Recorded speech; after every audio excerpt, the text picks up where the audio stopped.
Aloha kalikimaka, Merry Christmas from us here at Kawaiahaʻo Church on our third week of Advent, which is the Liturgy of Joy, what I call it, the audacity of joy. So, we begin with prayer. Kahu manalo, our great God. Joy has so much to teach us, and so does its opposite too. Thoughts and actions of resentment tell us something about our longings and needs that have gone unmet. Possibly that our ego is running the show with entitlement, with power, or privilege that takes others as well as ourselves down. So Lord, as Proverbs says, a joyful heart is good medicine, but a crushed spirit dries up bones. So, O God of abundant joy, help us to listen deeply to what is wrestling within us, that we may tend to our desires and celebrate those with others. Let us make way for joy, O God. Amen. You know, the poet Mary Oliver once wrote that if you suddenly and unexpectedly feel joy, don't hesitate. Give into it. Perhaps this is the way of fighting back that something sometimes happened better than all the riches or power of the world. And so, may we offer up the joy that we have worked hard for and the joy we couldn't foresee. The time we gave to this community and continue to give, and the rest that restores us alone, the resources we have at the readiness, and those that are a worthy sacrifice to give.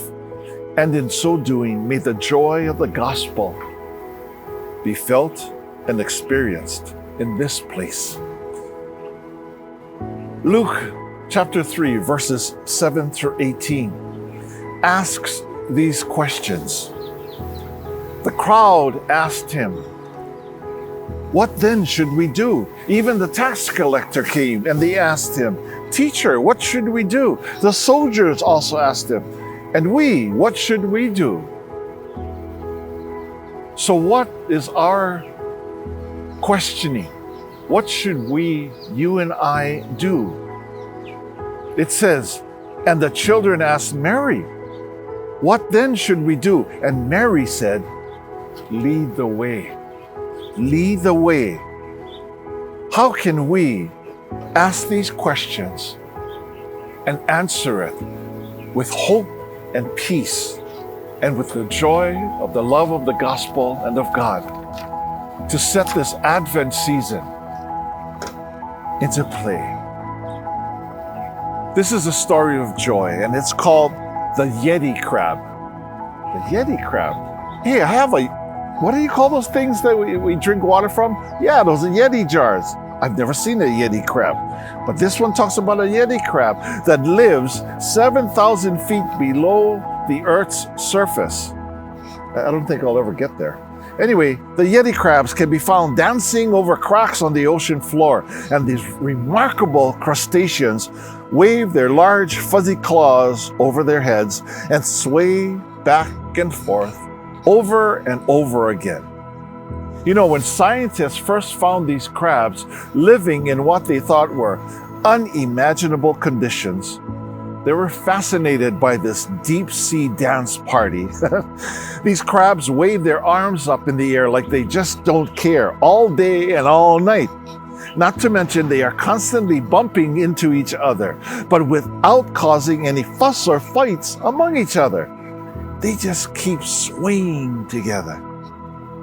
For a long time, scientists thought that all life needed the light of the sun in order to exist. But these recent deep sea discoveries have found creatures that use the light and warmth from the earth instead. At the bottom of the ocean, volcanic cracks in the seafloor will suddenly open a spring of heat and nutrient-rich gases that give them what they need to survive. And Yeti crabs are not the only ones.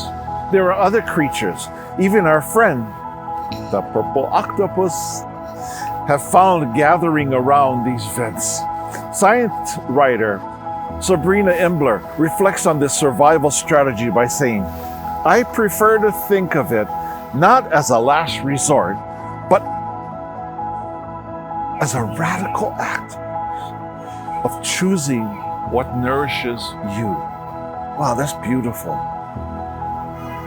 She goes on to explain that the Yeti crabs really are moving with meaning as they dance to live. The swaying allows them to gather bacteria they use as food, to get caught in their claws, and to even get oxygen from the constant motion. They are basically farming through dancing. So when Mary, the mother of Jesus, arrives and greets her cousin Elizabeth, Elizabeth says to her, when the voice of your greeting came to my ears, the baby in my womb leaped for joy. Wow. I wonder what baby John the Baptist and the Yeti crabs have to show us about joy, how it gets expressed in our bodies, how it overflows to those around us and just needs to be shared. How important it is for life and helps us to find what nourishes us, what nourishes you and me. So how do you find your joy with others? What does it feel in your body? Can you make your own Yeti crab dance? I know I can. So, giving back. Among the many letters and the notes that comes to our pension boards of the United Church of Christ are letters from recipients of these gifts that make possible the contributions through the Christmas Fund. One such person is Kathy Barker, who says, it means so much to us that the wider church remembered us. And so we thank you always for your generosity to the Christmas Fund, to other funds around the community, for your volunteer service into many of our needy organizations, and every gift that came from people like you. Help our neighbors, our community, and the world around us. So we thank you for your gifts, and we thank you for your prayers. Aloha kalikimaka.